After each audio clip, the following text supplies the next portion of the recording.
Depression and anxiety is costing the American workforce billions and billions of dollars each year, primarily because there's a large part of our population suffering from depression and anxiety, but they are not managing it with any assistance, and therefore they're suffering in silence. It's just not being dealt with effectively. I want to start out by talking about the impact of anxiety. It's not discussed a lot, but really it should be, because if worry is the storm that rocks your boat, then anxiety is the tsunami that will sink that boat. It's an absolutely exhausting and debilitating disorder to deal with. Anxiety is so problematic if it's left unchecked, because it can lead to behaviors that will cause people to distance themselves from you.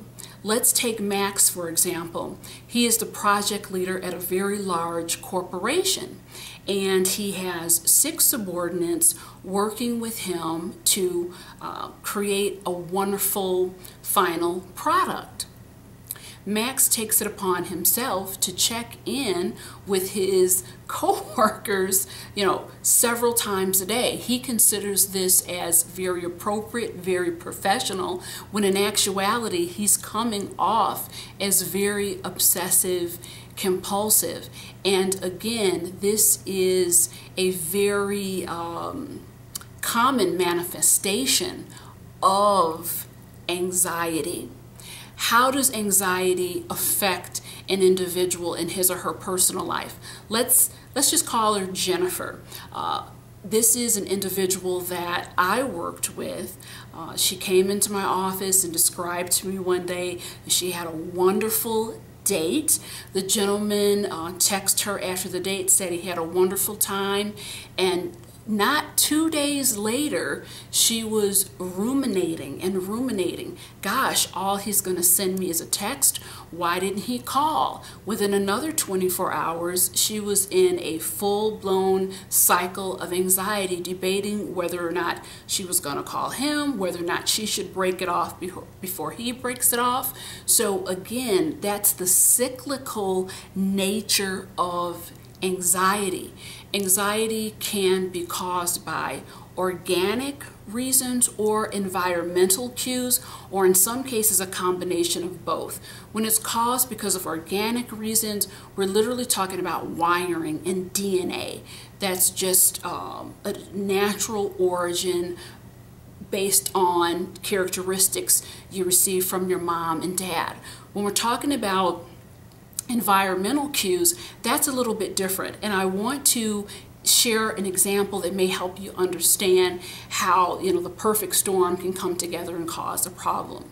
Little Tony is about 9 years old. Let's just say he's growing up in a house that is not very stable. Things are not very predictable. When he comes home one day, mom and dad are smiling, everything's fine, it's the perfect world. He comes home the next day, they're fighting, they're also upset with him. He becomes nervous and anxious, and he lives like this all the way until the time he leaves home, which is age 19. So you can imagine this young man steps out into the world. He definitely has a full-blown anxiety issue, anxiety disorder, does not know how to deal with it, does not know how this was triggered, and he's kind of operating in the workplace, in his relationships, and it creates a problem.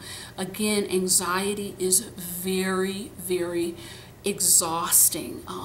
It spirals into depression, it spirals into isolation, and again, behaviors are produced that alienate people from their families, from their friends, and they just a lot of times feel physically debilitated and drained. So hence you have the calls in, the calls off. Those are, you know, what we refer to as those mental health days, and folks might not even know it.